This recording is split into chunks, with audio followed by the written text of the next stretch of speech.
ট্রাম্পের একটি সিদ্ধান্তে অ্যাপল, গুগল, অ্যামাজনের মতো জায়ান্টরা ক্ষুব্ধ হয়েছে। তো এক্ষেত্রে ছোট ছোট যে স্টার্টআপ কোম্পানিগুলো আসছে তাদের ক্ষেত্রে আরো বেশি প্রভাব পড়বে। আর স্টার্টআপ কোম্পানির মধ্যে আছে কিন্তু অনপেসিভ নতুন কোম্পানি। এক্ষেত্রে আমাদের কোম্পানিতে কিরকম প্রভাব পড়তে পারে বলে আপনি মনে করেন? তো আগে বিস্তারিত শুনুন, পরে মন্তব্যে যাচ্ছি।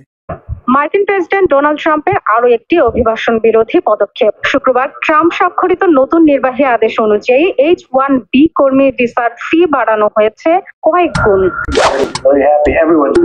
মূলত যুক্তরাষ্ট্রের উচ্চ দক্ষতা সম্পন্ন কর্মীরা প্রবেশাধিকার পায় এই ভিসার আওতায়। এখন থেকে বিদেশি কর্মী আনতে চাইলে কোম্পানিগুলোকে প্রতি বছর ভিসার জন্য গুনতে হবে $1 লাখ। মার্কিনীদের কর্মসংস্থান বৃদ্ধি এই পদক্ষেপের মূল লক্ষ্য বলে দাবি ট্রাম্প প্রশাসনের। পুরো বিষয়টি হলো বড় কোম্পানিগুলো আর বিদেশি শ্রমিকদের প্রশিক্ষণ দিতে পারবে না, কারণ তাদের বিদেশি কর্মী আনতে সরকারকে $1 লাখ দিতে হবে। এটা H-1B ভিসার নির্ধারিত হার। বরং নিজের দেশের সদ্য স্নাতককে প্রশিক্ষণ দিতে পারেন।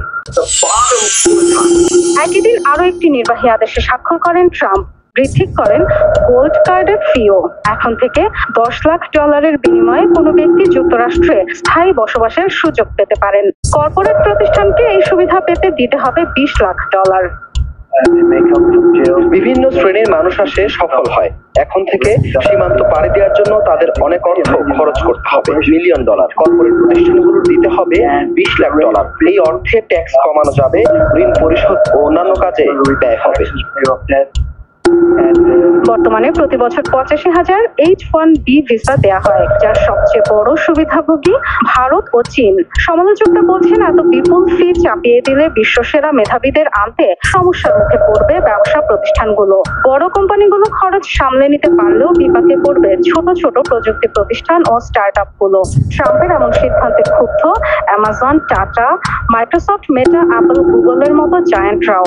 যমুনা টিভি থেকে নেওয়া এই নিউজটি অবশ্যই মনোযোগ সহকারে শুনেছেন এবং বুঝতে পেরেছেন যে নতুন স্টার্টআপ কোম্পানি যেগুলো বাইরে থেকে যদি আমেরিকান বাদে অন্য বিদেশির যদি লোক নিয়োগ দেয় তাহলে সেক্ষেত্রে খরচটা একটু বেশি পড়বে। কোম্পানিকে প্রতি বছর হচ্ছে $1 লাখ গুনতে হবে এবং এক্ষেত্রে নতুন স্টার্টআপ কোম্পানিদের কিছু প্রভাব পড়বে।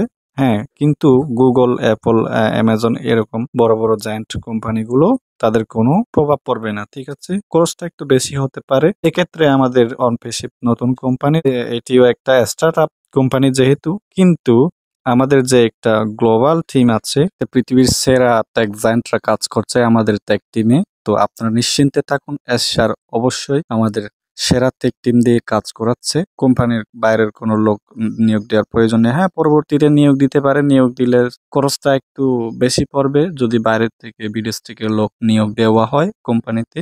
ওকে, এতটুকু পর্যন্ত সাথে থাকুন, ধন্যবাদ।